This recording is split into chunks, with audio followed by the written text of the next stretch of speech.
साल 1987। चारों तरफ अफरा तफरी मची हुई थी क्योंकि प्रधानमंत्री राजीव गांधी एक महान संत से मिलने आ रहे थे। लेकिन प्रधानमंत्री होने की वजह से उनकी सिक्योरिटी के लिए संत के साथ रहने वाला 1000 सालों से पेड़ जो मौजूद था उसे काटने का निर्णय लिया।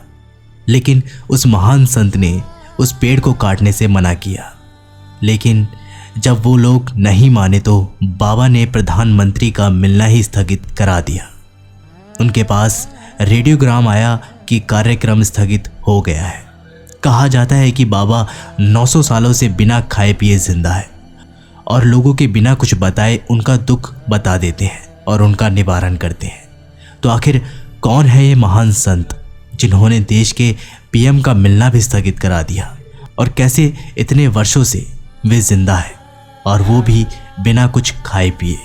इन सभी बातों को जानने के लिए वीडियो को बड़े ही ध्यान से और एंड तक ज़रूर देखिएगा।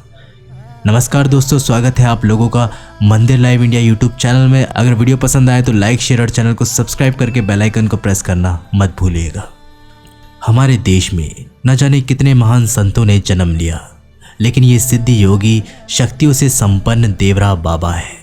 देवरा बाबा के प्रारंभिक जीवन के विषय में कुछ पता नहीं चलता, यहाँ तक कि उनकी सही विषय की उम्र में भी प्रामाणिकता रूप से कुछ ज्ञात नहीं है। कुछ लोग उनकी उम्र 900 वर्ष, कुछ लोग 250 वर्ष, तो कुछ लोग 500 वर्ष बताते हैं। बाबा ने न जाने कितने लोगों के दुखों का निवारण किया है। ऐसा कहा जाता है कि बाबा बिना खाना खाए रहते हैं। बाबा ज़्यादातर मथुरा में यमुना नदी के किनारे लकड़ियों से बनी हुई एक मचान पर बैठकर योग में लीन रहते हैं। देवरा बाबा गौ सेवा को बहुत महत्व देते हैं। वह अपने भक्तों को गरीबों और ज़रूरतमंदों की सेवा, गौ माता की रक्षा करने तथा भगवान की भक्ति में लीन रहने को हमेशा कहा करते थे। बाबा शुद्ध, ईमानदार तथा सात्विकता पर बहुत जोर देते थे। उनका मानना था कि बिना भगवान के कुछ भी संभव नहीं है। वे कहते हैं कि श्री कृष्ण और श्री राम की धरती पर होने के कारण हमारा देश बहुत ही पवित्र है। देश की रक्षा के प्रति अपने भक्तों को हमेशा वह शिक्षा दिया करते थे। उन्होंने कई सालों तक हिमालय में तपस्या की थी। बाबा अपनी योग शक्तियों से अपने भक्तों के अंदर चल रहे दुखों को जानकर उनका निवारण कर देते थे। देवरा बाबा को लेकर कितनी बार हिमालय की चोटियों में उड़ते हुए देखने के दावे सामने आ चुके हैं। तो चलिए अब बात करते हैं बाबा के चमत्कारों की, जिसकी वजह से बाबा जनश्रुति में आए। देवरा बाबा को अनेक सिद्धियां प्राप्त थी। वे लोगों के बिना बताए ही उनके मन की बात जान लेते थे। उन्हें भूख प्यास पर विजय प्राप्त थी। आजीवन उन्होंने अन्न नहीं ग्रहण किया। वे केवल दूध और शहद ही पीते थे। श्रीफल का रस उन्हें बहुत पसंद था। लोगों के कथा अनुसार उन्हें आकाश गमन, जल पर चलने, एक साथ 2 स्थानों पर उपस्थित होने की सिद्धियां प्राप्त थी। बाबा 30 मिनट तक जल के भीतर बिना सांस लिए रह सकते थे। कुंभ, वृंदावन एवं अन्य स्थानों पर जाते थे, परंतु कभी किसी ने उन्हें सवारी पर बैठे नहीं देखा। वे पेड़ पौधे एवं जीव जंतु की भाषा समझ लेते थे और उनसे बातें करते थे। उनके आश्रम के बबूल के पेड़ों में कांटे नहीं होते थे। चारों तरफ सुगंध का वातावरण रहता था। मिलने आने वाले प्रत्येक व्यक्ति को वे प्रसाद देते थे। प्रसाद देने के लिए वे मचान के खाली स्थान में हाथ रखते थे और जब उठाते तो उनके हाथ में फल, मिठाई या अन्य कोई भी पदार्थ देखकर लोग आश्चर्यचकित हो जाते थे। देवरा बाबा अष्टांग योग के पूर्ण पारंगत थे।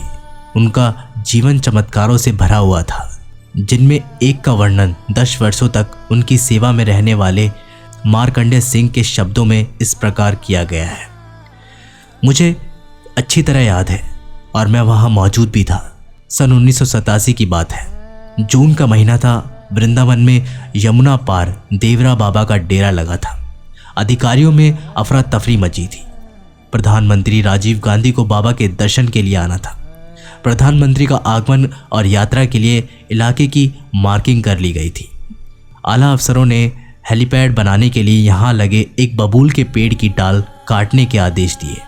इसकी भनक बाबा को लग गई। बाबा ने पुलिस के एक बड़े अफसर को बुलाया और पूछा, पेड़ क्यों काटना चाहते हो? अफसर ने कहा, प्रधानमंत्री की सुरक्षा के लिए ये ज़रूरी है।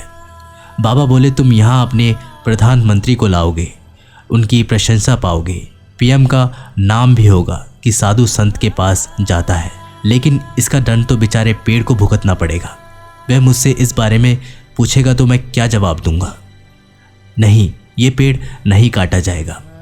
अफसर ने अपनी मजबूरी बताई कि ये आदेश दिल्ली से आए अफसरों का है, इसलिए इसे काटना पड़ेगा और फिर पूरे पेड़ को काटना नहीं है, केवल एक ही टहनी काटनी है। लेकिन बाबा टस से मच नहीं हुए।